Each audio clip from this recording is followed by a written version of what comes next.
तो यार जैसा कि आपको पता है कि जेई मेंस 2026 अप्रैल अटेम्प्ट की 6 शिफ्ट कंप्लीट हो चुकी हैं। 2 अप्रैल, 4 अप्रैल एंड 5 अप्रैल, इन 3 दिन के अंदर आपकी 6 शिफ्ट जो है वो कवर हो चुकी हैं।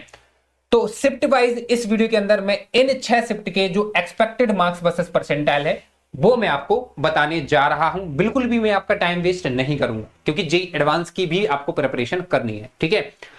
तो मैं आपको ये जो 6 शिफ्ट है, जो 2 अप्रैल की मॉर्निंग इवनिंग शिफ्ट है, 4 अप्रैल की मॉर्निंग इवनिंग शिफ्ट एंड 5 अप्रैल की मॉर्निंग इवनिंग शिफ्ट है, यहां पर आपको शिफ्ट वाइज डिफिकल्टी लेवल जो है वो मिल जाएगा।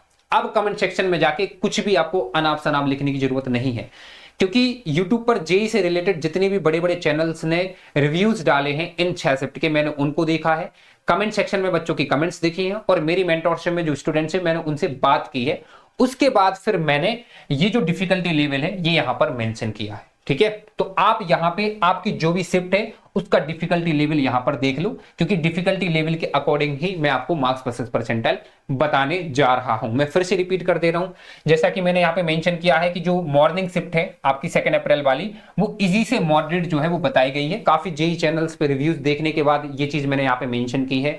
मेरे मेंटरशिप के स्टूडेंट से बात करने के बाद ये चीजें मैंने यहां पे मेंशन की है। केमिस्ट्री थोड़ी यहां पे इजियर साइड थी, इसलिए केमिस्ट्री यदि आपकी इजी हो जाती है तो पेपर ओवरऑल आपका इजी हो जाता है, क्योंकि मैथ्स तो वैसे ही मॉडरेट से टफ आती है, ठीक है। ऐसे ही मैंने यहां पे देखो ये इवनिंग शिफ्ट को मॉडरेट रखा है और आपकी जो 4 अप्रैल की जो मॉर्निंग शिफ्ट है उसको मैंने टफ कैटेगरी में डाला हुआ है, जैसे कि मैंने रिव्यूज देखे हैं, ठीक है। तो कमेंट सेक्शन में कुछ भी लिखने की जरूरत नहीं है। यदि आपको लग रहा है कि आपकी शिफ्ट टफ है तो आप उसको टफ मान लो, क्योंकि मैं आपको जो मार्क्स वर्सेस परसेंटाइल बताने वाला हूं वो डिफिकल्टी लेवल के अकॉर्डिंग ही बताऊंगा, ठीक है। तो सबसे पहले तो यहां पे डिफिकल्टी लेवल अपनी शिफ्ट का आप नोट कर लो। लेकिन इससे पहले कि मैं आपको डिफिकल्टी लेवल के अकॉर्डिंग मार्क्स वर्सेस परसेंटाइल बताऊं, एक चीज मैं आपको क्लियर कर देना चाह रहा हूं, और ये मैं सेल्फ एक्सपीरियंस से आपको बता रहा हूं कि ये जितने भी ट्रेडिशनल कॉलेजेस हैं यहां से आजकल मार्केट में जॉब मिलना आसान नहीं है, क्योंकि इन कॉलेजेस के अंदर होता है आउटडेटेड करिकुलम।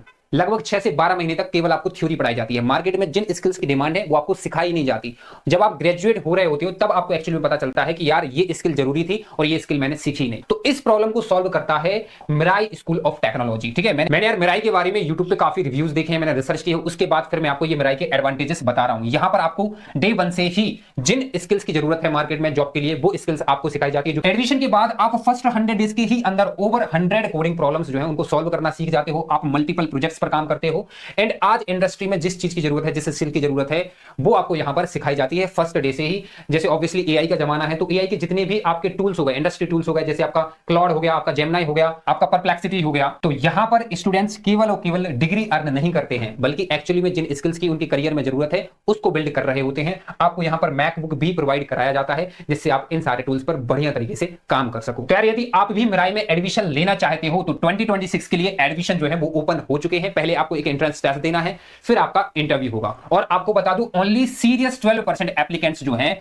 वो सिलेक्ट होते हैं। और ये डेट जो है बिल्कुल अपनी माइंड में फिट कर लो, अप्रैल 15 जो है वो लास्ट डेट होने वाली है रजिस्ट्रेशन की। लिंक आपको डिस्क्रिप्शन में मिल जाएगी, तो यदि आप सच में एडमिशन के लिए इंटरेस्टेड हो वहां पर जाके आप रजिस्टर कर सकते हो। तो चलो अब फाइनली अपन डिफिकल्टी लेवल के अकॉर्डिंग आपके मार्क्स वर्सेस परसेंटाइल क्या रहने वाले हैं उसको देख लेते हैं। लेकिन उससे पहले 2 से 3 इंपॉर्टेंट पॉइंट्स है। सबसे पहली चीज तो ये अप्रैल अटेम्प्ट है, ये आपका फर्स्ट अटेम्प्ट नहीं है।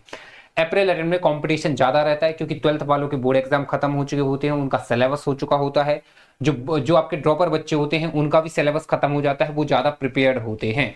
एंड एक और चीज है, अभी आपके ये जो 6 शिफ्ट हुई हैं इसमें से कुछ कुछ ऐसी शिफ्ट हैं जिसमें केमिस्ट्री फर्स्ट अटेम्प्ट से भी इजी पूछी गई है, इसलिए कहीं ना कहीं ज्यादा कंपटीशन रहेगा, ज्यादा मार्क्स की जरूरत पड़ेगी सेम परसेंटाइल के लिए। एंड डेफिनेटली वो भी आपका शिफ्ट पर डिपेंड करेगा। एंड साथ ही में एंडिंग में आपको मैं कट ऑफ भी बता रहा हूँ कैटेगरी वाइज, तो वो पार्ट भी आपको स्किप नहीं करना है, ठीक है।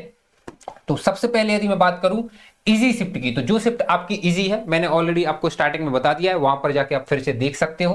99 परसेंटाइल जो है वो 190 मार्क्स पर बन रहा होगा, 97 परसेंटाइल 155 मार्क्स पर, 95 परसेंटाइल 130 मार्क्स पर, 90 परसेंटाइल जो है वो आपका अराउंड 115 नंबर पर बन जाएगा। ये मैं इजी शिफ्ट की बात कर रहा हूं। इसके बाद जो शिफ्ट मैंने इजी टू मॉडरेट बताई है उसमें 99 परसेंटाइल जो है वो 185 मार्क्स पर, 97 परसेंटाइल 150 मार्क्स पर, 95 परसेंटाइल 125 मार्क्स पर एंड 90 परसेंटाइल जो है वो 110 नंबर पर बन रहा होगा। इसके बाद जो शिफ्ट मैंने मॉडरेट बताई है, मॉडरेट में 99 परसेंटाइल जो है वो 180 मार्क्स पर, 97 परसेंटाइल 145 नंबर, 95 परसेंटाइल 120 नंबर, और जो 90 परसेंटाइल होगा वो आपका 105 नंबर पर बन जाएगा। ठीक है, अब इसके बाद लास्ट में बात करते हैं टफ शिफ्ट की। ठीक है, तो जो शिफ्ट मैंने टफ बताई है, तो टफ शिफ्ट के अंदर आपका 99 परसेंटाइल, ठीक है, एक रेंज में आपको बता रहा हूं 165 से 170 मार्क्स तक जो है बन रहा होगा। इसके बाद 97 परसेंटाइल की बात करूं तो 135 से 140 मार्क्स, 95 परसेंटाइल 110 से 115 नंबर, और जो 90 परसेंटाइल है वो 90 मार्क्स पर आपका बन रहा होगा। ठीक है, तो कुछ इस तरीके से डिफिकल्टी लेवल के अकॉर्डिंग आपके मार्क्स वर्सेस परसेंटाइल होने वाले हैं। ठीक है, तो इस वीडियो के अकॉर्डिंग आपके जितने भी परसेंटाइल बन रहे हैं उनको आपको कमेंट सेक्शन में जरूर मेंशन करना है। इसके बाद अब यदि मैं बात करूं जेईई मेंस के कट ऑफ की, ठीक है, expected JEE mains cut off 2026। JEE mains cut off का मतलब यह है कि जिससे आप जेईई एडवांस के लिए एलिजिबल हो जाओ। ठीक है, तो वो कैटेगरी वाइज रहता है। यदि मैं जनरल कैटेगरी की बात करूं तो 92.5 से लेकर 93.3 परसेंटाइल तक जो है आपका कट ऑफ जो है हो सकता है जेईई मेंस का जनरल कैटेगरी वालों के लिए। और ईडब्ल्यूएस के लिए ये 81.1 से लेके 81.7 तक जा सकता है। ओबीसी के लिए ये 77.5 से लेके 79.8 तक जा सकता है। यदि एससी की बात करूं तो एससी के लिए 59 से 60.5 तक जा सकता है, और एसटी के लिए 47 से लेके 48 तक जा सकता है। एंड पीडब्ल्यूडी का भी आप यहां पर देख सकते हो। ठीक है, तो ये जेईई मेंस का कट ऑफ होने वाला है। यदि आपका कट ऑफ क्लियर हो गया है तो जेईई एडवांस की प्रिपरेशन आपको जरूर करनी है। चैनल को सब्सक्राइब कर लेना। एक बहुत ही तगड़ी जेईई एडवांस की स्ट्रैटेजी जो है वो जल्द ही इस चैनल पर आने वाली है। तो यार वीडियो हेल्पफुल लगी हो तो लाइक कर देना, और चैनल को अभी तक सब्सक्राइब नहीं किया है तो वो भी कर लेना। Thank you for watching.